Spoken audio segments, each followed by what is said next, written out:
Hey everyone, today we are going to see distributed system का RT solve paper 2024 का, इसकी PPT, इसके notes you can get on to the exclusive video, जिसके लिए आपको channel को ज्वाइन करना पड़ता है.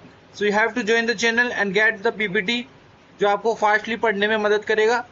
सारे पेपर जितने भी सोल्व पेपर उन सब की PPT मिल जाएगी, साथ के साथ आपको नोट्स मिल जाएंगे एंड या that's all. And video lecture जिसके अंदर डिटेल में पार्ट बी एंड सी को भी एक्सप्लेन कर रखा है. In this video we are going to see only part A, जिसमें 10 क्वेश्चन है, 20 मार्क्स का है. First question, what is the distributed system? ऐसा सिस्टम जिसके अंदर एक नहीं बहुत सारे अलग अलग कॉमन डिस्ट्रीब्यूशन सिस्टम्स होते हैं, डिफरेंट. यूजर को तो लगता है कि एक सिंगल कोहेरेंट सिस्टम है, बट ये कलेक्शन ऑफ इंडिपेंडेंट कंप्यूटर्स होता है.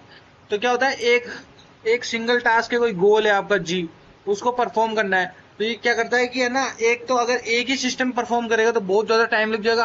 तो ये क्या करता है, मल्टीपल सिस्टम को यूज करके उसके टाइम को बचा लेता है. कुछ पार्टी है, कुछ पार्टी है, कुछ पार्टी है, और आपस में तीनों कम्युनिकेट करते हैं, नहीं कम्युनिकेट करते हैं, कोऑर्डिनेट करते हैं with each other over the internet in order to achieve the common गोल.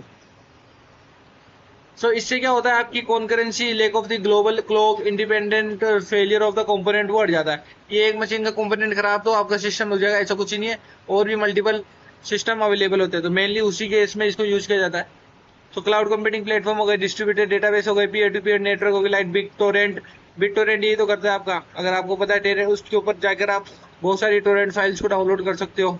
ठीक है, कॉन्करेंटली वर्क करता है. जैसे एक फाइल डाउनलोड कर लिया, अब दूसरे में जाके आप दूसरी फाइल डाउनलोड कर लो, तो मल्टीपल टास्क एक साथ चल रहे हैं. डिस्ट्रीब्यूटेड सिस्टम है, अलग अलग जगह से डेटा लाके दे रहा है आपको, और आपको लगता है कि मैं एक ही जगह से डेटा ले रहा हूँ, लेकिन ऐसा नहीं है, वो डिस्ट्रीब्यूटेड सिस्टम है. Define the distributed computing environment. ऐसा एनवायरनमेंट जो आपके ओपन सॉफ्टवेयर फाउंडेशन ने बनाया था, ताकि डिस्ट्रीब्यूटेड एप्लीकेशन को developer and deployment and development किया जा सके.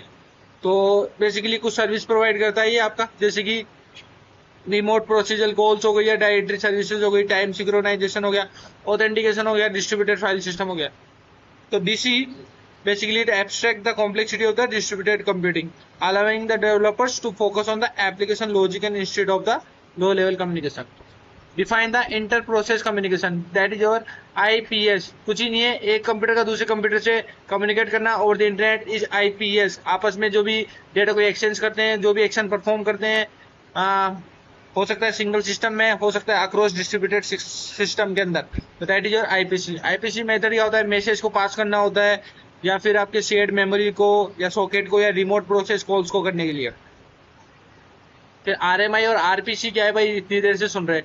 तो देखो, RPC कुछ ही नहीं, कम्युनिकेशन का प्रोटोकॉल है, जो किसी भी एक प्रोग्राम को एग्जीक्यूट करने के लिए अलाउ करता है किसी भी रिमोट मशीन के ऊपर. ठीक है, या फिर मान लो वो लोकल कॉल क्यों ही ना हो, तो कोई भी प्रोग्राम को क्या करने के लिए, एग्जीक्यूट करने के लिए किसी भी रिमोट मशीन पर अपन RPC का यूज करते हैं.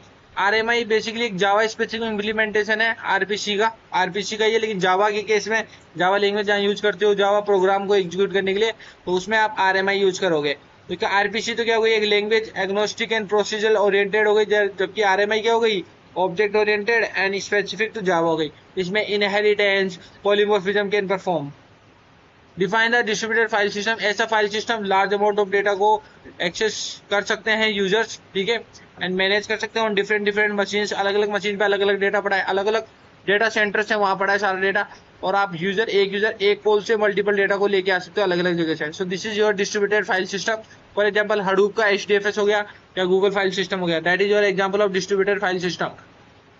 थ्रेशोल्ड एक ऐसी वैल्यू है प्री डिफाइंड, जो बेसिकली किसी भी डिसीजन या ऑपरेशन को परफॉर्म करने के लिए ट्रिगर की जाती है, कि लाइक इस वैल्यू तक अगर कोई चीज पहुंच गई तो उस चीज को आप परफॉर्म कर दो.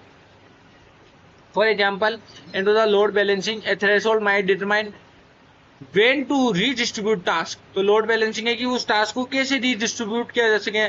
And in fault tolerance it might represent the minimum number of correct nodes needed to procedure. तो कौन से करेक्ट नोड से जिनको प्रोसीड करने की आवश्यकता है, तो वो सब आ गया. थ्रेशोल्ड एक वैल्यू हो गई predefined. Difference between the shared memory and the distributed memory. तो shared memory is kind of the all processors basically share a common memory. इसके अंदर each processor has its own local memory. इसके अंदर एक memory में काम हो जाता है, इसमें मल्टीपल मेमोरी वाला काम है. So this happen via the memory access communication, और इसमें मैसेज प्रोसेसिंग होती है एक मशीन से दूसरी मशीन पे, जो अपन ने देखा था। सिस्टम टाइप है इसमें मल्टी प्रोसेसिंग होती है, एसएमई। इसके अंदर क्लस्टर सिस्टम होता है, क्लाउड बेस्ड आर्किटेक्चर्स होते हैं, और इसमें इजियर टू इम्प्लिसिट कम्युनिकेशन होता है, इसमें हार्डर टू कम्युनिकेट है, लेस स्केलेबल है, हाई स्केलेबल, क्योंकि बहुत सारे सिस्टम लगे रहते हैं इसके अंदर, इसलिए।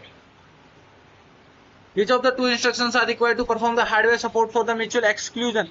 So there are the two, test and set, compare and swap. An atomic instruction that test करता है and set करता है किसी भी memory location को into the one operation and prevent करता है race condition को. Okay? And compare and swap, CS atomically compare the content of the memory to the given value, and if match update कर देता है new value के साथ, तो उसको कंपेयर करके अगर उससे बढ़िया है वैल्यू तो उसको मैच होने पर स्वैप कर देगा। Define the distributed deadlock. So basically अगर एक group of procedure distributed system के अंदर किसी भी रिसोर्स को लेने के लिए क्या होता है कि ये अलग अलग प्रोसेस होती है, P1 P2 है ना, सपोज करो ये P1 है ये P2 है, अब उसको रिसोर्स लेना है एक R, वो R रिसोर्स ये लेके बैठा है, अब इसको भी चाहिए, तो क्या करता है कि ये वेट करता है कि जब P2 अपना काम कर लेगा तो मैं उस रिसोर्स को यूज कर पाऊंगा P1, तो ये बंदा वेट करता है, और वेट करने से टाइम डिले होता है, तो that is your dead lock हो जाता है, तो एक साइकिल परफॉर्म हो जाती है। So it is a forming a cycle of dependencies. Unlike the centralized system, detecting and resolving deadlock into the distributed is more complex due to the absence of the global view of the system. The detection method includes edge chasing algorithm and centralized and hierarchical weight for the graph constructions. Given the disadvantage of active replication in the distributed system, so there are the active replication involves the running multiple replicas of the services simultaneously. तो multiple replicas होते हैं एक जैसे multiple किसी भी service के, ताकि अगर कोई सेम प्रोसीजर उसको यूज करे ना, तो अगर ये बिजी है तो इससे ले लो, वो बिजी है तो उससे ले लो, ये बिजी है तो उससे ले लो।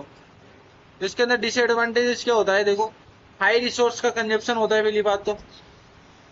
ऑल रेप्लिकास क्या होती है कि सेम इंस्ट्रक्शन को एग्जीक्यूट करती है, जिससे सीपीयू बढ़ता है, मेमोरी बढ़ती है, नेटवर्क यूजेज बढ़ता है। सिंक्रोनाइजेशन एंड ओवरहेड होता है, स्केलेबिलिटी इश्यूज होते हैं, कॉम्प्लेक्स स्टेट मैनेजमेंट, नाम से पता चल रहा है यार, इन पॉइंट्स को आप खुद से लिख सकते हो। Yeah, that's all about part A. Part B की ओर चलते हैं जिसमें 5 क्वेश्चन आउट ऑफ 20। तो फर्स्ट क्वेश्चन क्या है? Okay, so for this you have to join the channel. Join the channel, watch the video, okay, and get the membership. Part B and C की exclusive video with PPT, with notes, everything. Go and join the channel now.